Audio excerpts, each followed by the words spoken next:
Glutamine is also very useful for healing the lining of the gut. You may recall that I said that N-butyrate, a short-chain fatty acid, is the fuel source for the cells that line the large intestine. L-glutamine is the preferred, I'm talking too fast, aren't I? I got going there. L-glutamine is the preferred fuel source for the cells that line the small intestine.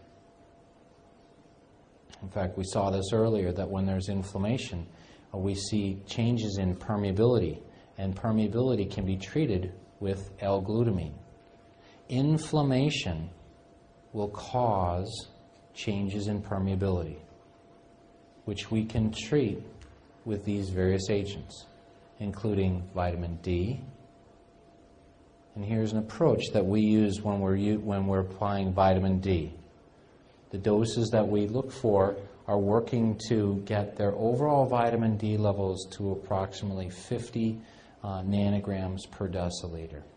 Not sure what units you have here, James, but for vitamin D levels. But we're using these dosages to titrate to a certain vitamin D level. And as we begin to do it, we recheck and make sure, are we in balance?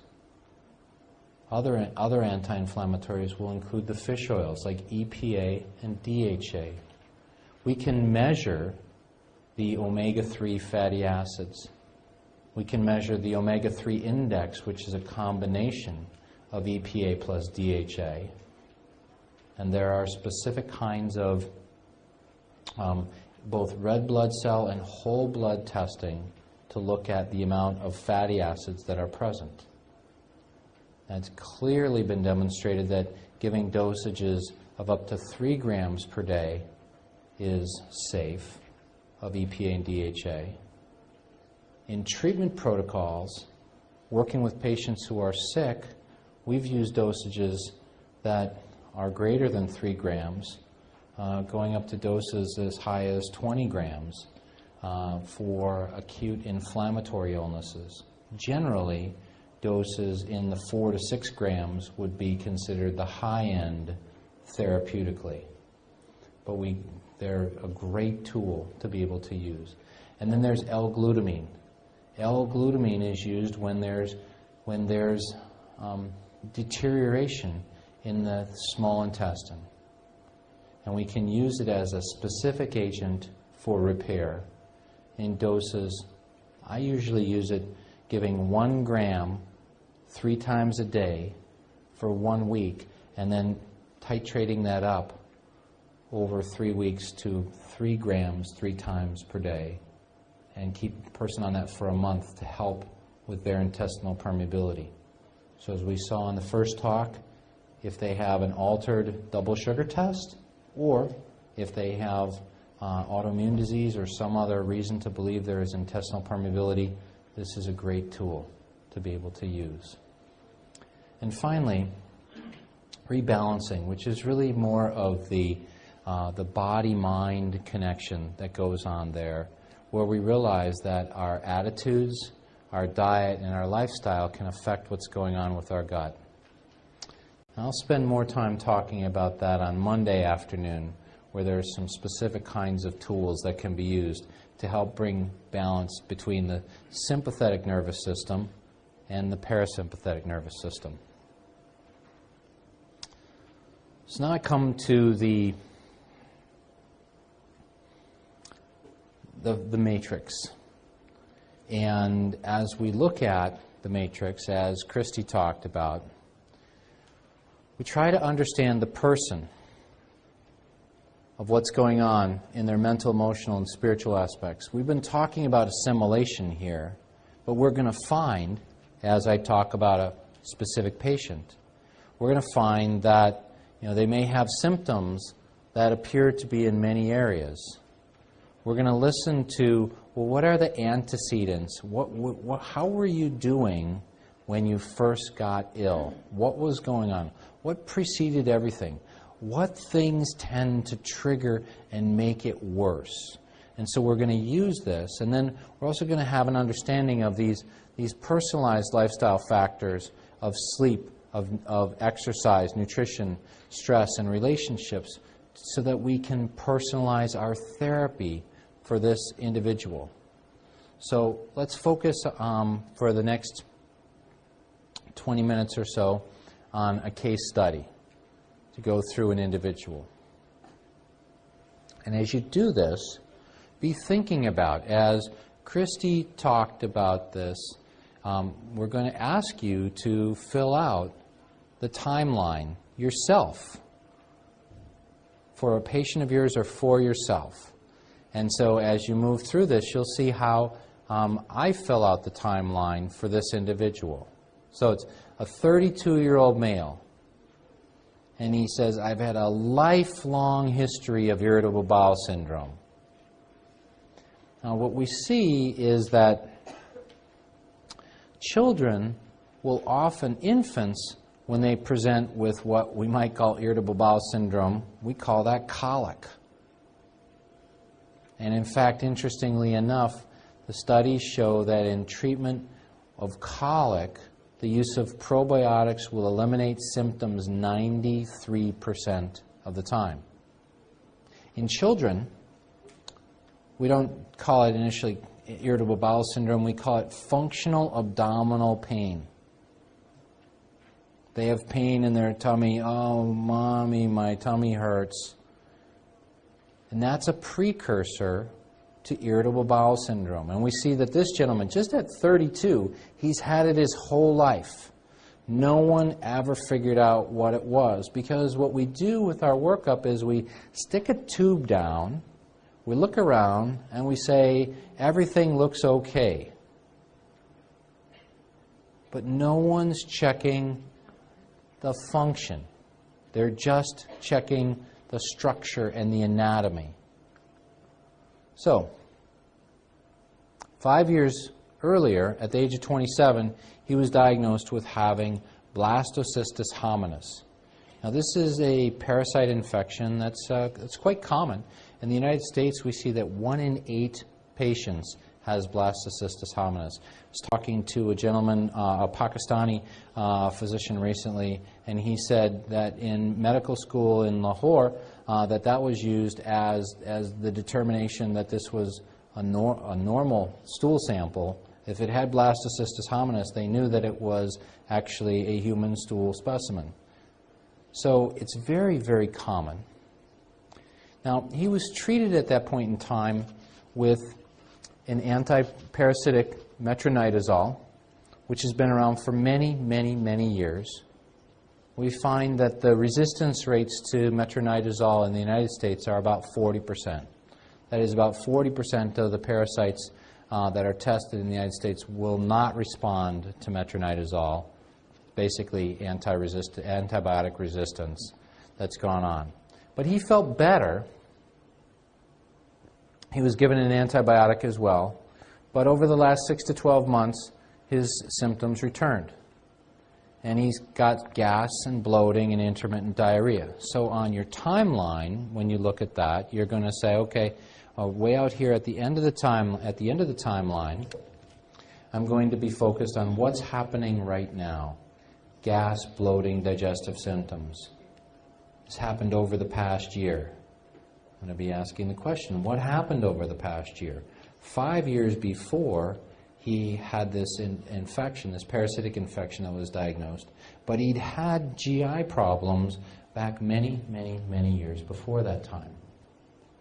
So his past medical history is notable for 6 years ago. Recall that he was treated for blastocystis 5 years ago. 6 years ago, when he was 26 years old, he was diagnosed with adult onset asthma.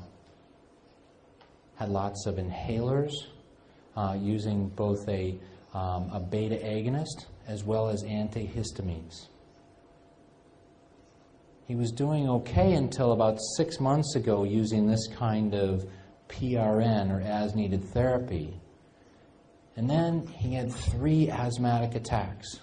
Recall that his gut started feeling bad about a year ago. 6 months ago, he started having these asthmatic attacks, and they were not responsive to the bronchodilators that he was used to using. So he ended up having to be put on oral steroids. oral prednisone on 3 separate occasions. When he presented at this time, he was doing okay, but it was the summertime.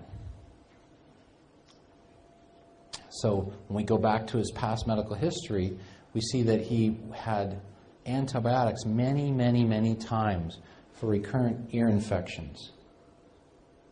Now you may consider, well, what would multiple antibiotics for ear infections do to his overall gut microflora? And we see that he's had IBS for almost his whole life. And currently, he has a history of depression by symptoms. He used to be treated with a tricyclic antidepressant, but he's not taking that anymore because it didn't really help. And so he's just resigned to feeling depressed. Now, on the family history side, we see that his dad, his father, had asthma and chronic sinusitis going on.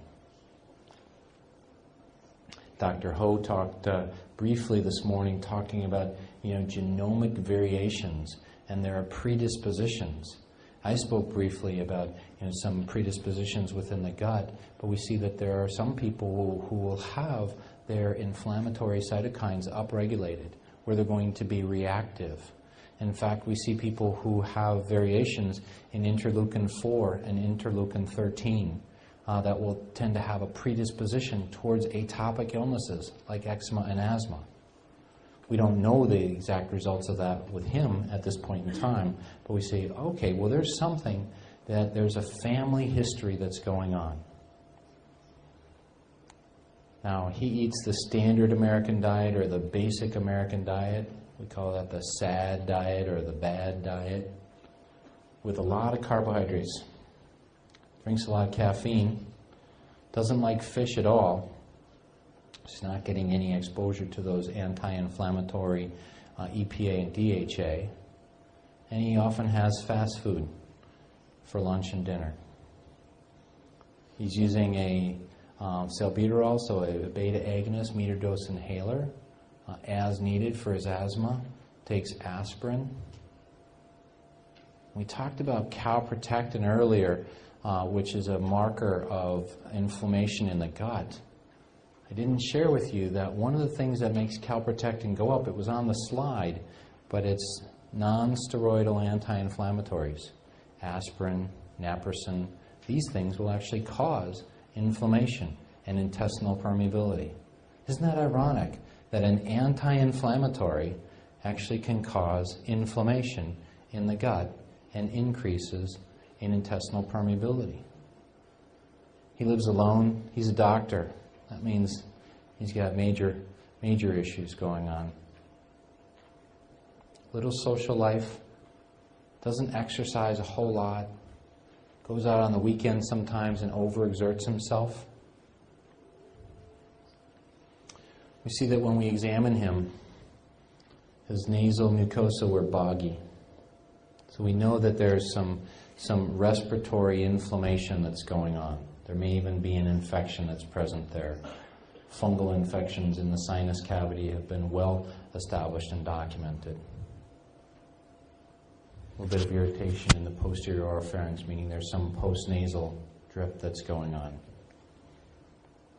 It's important for me to note here, as Dr. Hughes was talking about, that when we're applying the functional medicine model, we're looking at the whole person. We're looking at their family history and their past medical history and their physical exam.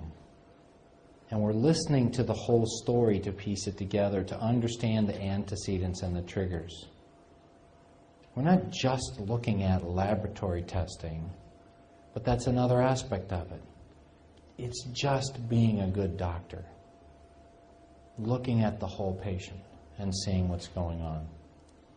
We see that standard lab tests, a blood panel and a chemistry panel, were completely normal. So as we look at the timeline, what I want you to do is recall that the things that are antecedents are in the left-hand column And let's look at the evolution. And I'm just going to come here and say, oops. So we see that as an antecedent, the fact that the family history of asthma is here actually already puts him at risk. Recall that I told you about the Finnish studies looking at the use of probiotics prenatally and during the first 6 months of life to decrease the risk of atopic illness in patients who are at risk because of family history. And they significantly decrease the symptoms. So we see that we've got a family history here. In early childhood, he had multiple ear infections, throat infections, lots of antibiotics, and then began to develop irritable bowel syndrome with lots of workups that were always negative. Now, we're seeing here the effects of this concept of dysbiosis, of alterations in his gut bacteria, that when we look at it, we say, wow, he was at risk for that before he was born. And in this particular history, we haven't even gone into dissecting, determining whether he was born by a C-section or not, whether he was breastfed or bottle-fed. These are other factors that will accentuate that will make that even more likely. In fact, he was born by a normal birth, but he was not breastfed. He was bottle-fed.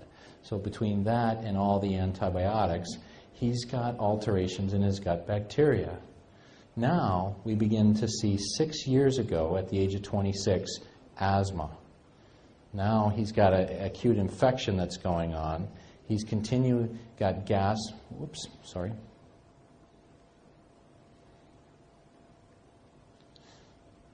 gas, bloating, constipation, and then steroid-dependent asthma coming on. Now, if we were to look, and underlying it, he's got depression. As Dr. Hyman was talking about this morning, we can look at this person as a 32-year-old physician who's got asthma, IBS, and depression. And we can work to treat all of those completely independently as though they don't have anything to do with each other. Or we can try to look at a systems approach where we say, well, how do these things relate to each other? And as we'll teach you over this week, and as we'll teach you over the months and years that you become an expert functional medicine doctor, there's various pieces of information here that I've put down there that can help you to understand what's going on, of how we think and put the pieces together. But the first most important thing is to ask the question, how do these things fit together? If you take a systems view or a holistic view, you realize that this is one person. So all of what's happening is related to each other. How do I find common causes and pathways to understand that? So when I look at the matrix, I begin to populate it. I begin to say, well, look, there's problems with multiple antibiotics and IBS, a parasitic infection, and aspirin use that seem to affect his ability to be able to assimilate what Dr. Hanaway was talking about this afternoon. They're getting in the way. And when we examine him, we find that he's got asthma, history of asthma. He's got sinus problems. He's got boggy mucosa. He's got a bad diet. He's not doing well immunologically, and his inflammation, his inflammatory state is upregulated. He's taken some medicines. He's been on steroids 3 times in the last 6 months. It's going to affect his ability to detoxify what's going on. How does that affect his liver? How does that affect his immune system? And he's got a history of depression, which we put over here simply because it's probably related to neurotransmitters and other areas. So first, when we look at this history, we populate this matrix, these functional nodes. And part of the reason we're doing this is saying, when I look up here, well, where's the biggest issue to deal with? Or where are the two biggest issues to deal with? I need to deal with what's going on immunologically, and I need to deal with what's going on with assimilation and the gut. Now let's consider those antecedents, triggers, and mediators. Let's consider the story. Right? So when we do that, we see that there was this antecedent, that the diet and the infection and the multiple antibiotics seem to trigger the worsening of the effect. Now, as I'm sitting here looking at this and I'm thinking, curious, he started to have gas and bloating and constipation about a year ago and then went on 6 months later to develop asthma that was not responding to his medicines. What's happening in that relationship? So I'm going to say, well, what's happening here that may be triggering that? And I'm considering, why is the inflammation so upregulated? So we go through and assess these antecedents, triggers, and mediators, because in order to find the root cause, we need to consider, well, when did this begin? And what are triggers that keep it going, that keep stimulating the problem? And then I want to prioritize. And so when I'm prioritizing, I'm considering how these pieces fit together. Now, this idea of pattern recognition ends up being one that will develop for each of you over time. And I have to offer my clinical experience that studying these things for a number of years and then finally making the decision to put them into practice 15 years ago, and I'd studied for some time, not just many different kinds of healing, but I began to learn from Dr. Bland and Dr. Perlmutter and Dr. Charlie Gant and Vince Marinkovich and Dr. Berry of how to put these pieces together. And I was at the point that you are right now. It seemed overwhelming. It seemed like I had to know a lot of information in order to be able to understand the patterns. And what occurred for me was I began to work on understanding where the imbalance was and treating it, primarily focusing on the gut. And what we're going to see here is 15 years later, that's exactly what I did with this patient. Right? I'm telling him the story. I'm saying, this is what appears has happened. Before you were born, your parents had this genetic predisposition. And when you were born, you began to have lots of infections and your immune system wasn't working right. Probably an indication that there were changes going on in your gut, that your immune system wasn't educated properly. You began to have IBS after taking lots of antibiotics, and as you grew older, you began to be more susceptible. You continued to have IBS. Nothing seemed to get to the bottom of it. You didn't have the proper amount of breakdown of foods, of the proteins necessary for the production of neurotransmitters, and you developed depression. You then had an infection that went on, a parasite infection, which was treated and you felt better for a while, but then you felt worse again, not taking care of yourself and not eating a good diet. And as you felt worse, you began to have a worsening of asthma. And so I'm talking through the story with the patient to help them to see, this is how I view what's happening. And I use that as the basis to say, so what I want to do is I want to remove the foods that might be causing a problem. I want to use a comprehensive elimination diet. I want to remove any parasites if they're there, but I don't know if they're there yet. And I'm not going to make that assumption clinically. I'm going to test you for it. So I'm going to remove foods that may be causing a problem by putting you on an elimination diet.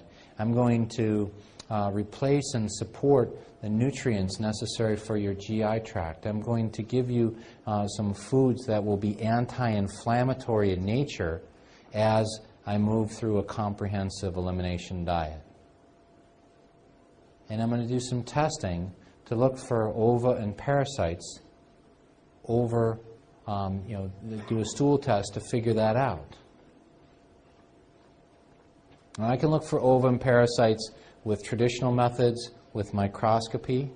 I can use special kinds of enzyme-linked immunoassays, EIAs, in order to look for certain things like Giardia, Cryptosporidium, and Entamoeba histolytica. I can also use new DNA-based methods to be able to help me to understand in a more sensitive way, are there parasites that are present? So there are a number of ways that I can determine are there parasites that are going on.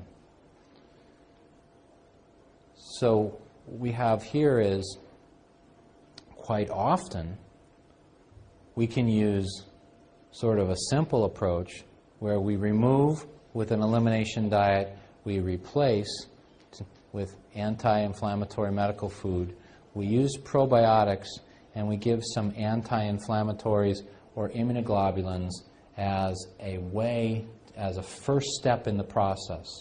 We chose 2 of these with this individual, the comprehensive elimination diet and an anti-inflammatory medical food.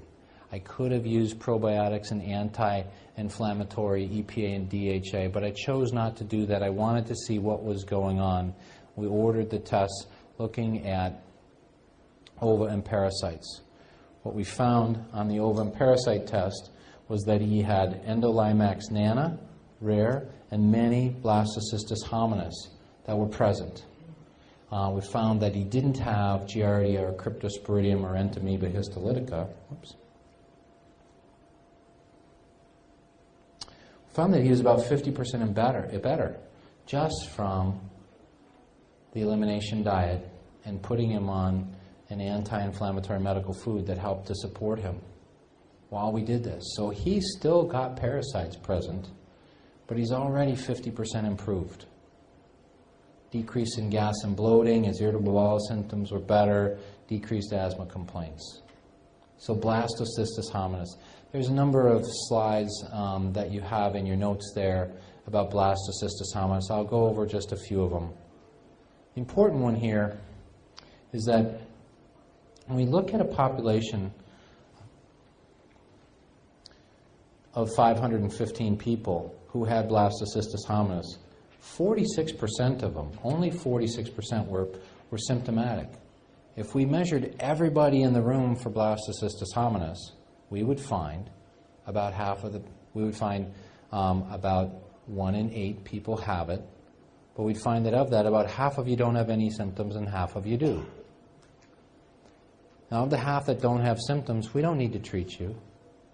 But of the half that do have treatment, we find that when we treat the people who are symptomatic, who have Blastocystis hominis, 80% of the patients will get better.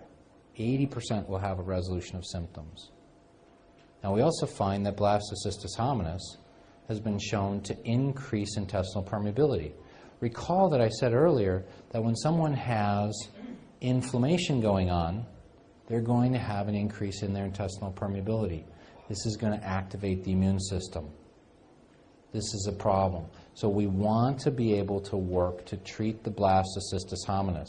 In fact, as you see from one of your other slides there, that the patients who have increased intestinal permeability also have an increased risk of asthma, because as I mentioned earlier, when there's an increase in mucosal permeability, it's not only gastrointestinal mucosal permeability, but it's also respiratory mucosal permeability that's going on. So we can actually improve that with things like fish oils, omega-3 fats, with probiotics. Probiotics can actually help to decrease intestinal permeability and bring the gut microecology back into balance.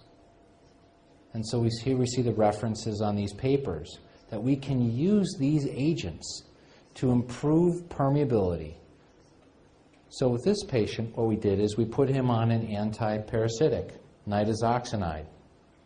We put on an additional antiprotozoal agent, which was a combination product, for another 4 weeks. This one we gave him for 10 days.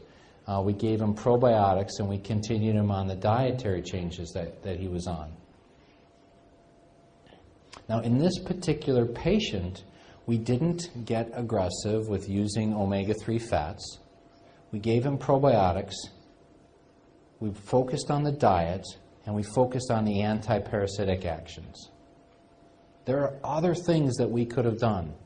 We could have focused on adding lots of L-glutamine. We could have used agents like larch, arabinogalactans, and various kinds of quercetin and other formulas. We were very simple in what we did with this individual, but there are multiple ways that this case could have been handled. We focused primarily on the diet. We found that he had particular issues with caffeine, chocolate, and eggs. We saw that he ate lots or drank lots of caffeine. And these were particular agents that he had a difficult time with. He was sensitive to these foods. We'll talk more tomorrow about food sensitivity testing versus an elimination diet, another way to approach and find and see what's going on there.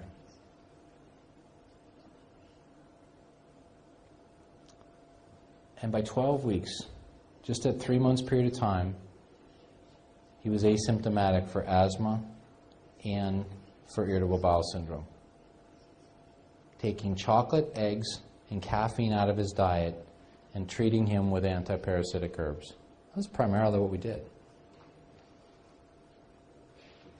The functional medicine approach was able to help move him beyond the different diseases with a drug to suppress the symptoms for each disease and try to look at this 32-year-old doctor whole from a systems approach to be able to help bring him back into balance. So what we find is that when we take this idea of understanding imbalance through the dig-in approach and the treatment using the 5 R's, we can help support our patients. You'll see this over and over again. And in the United States, we find that the way to a person's heart is through their gut. And so here we see a picture of a colonoscopy that looks just like a heart, because that is the way to help our patients to heal. I look forward to talking with you in the best way that I can, answering questions over the next 5 days. I thank you very, very much.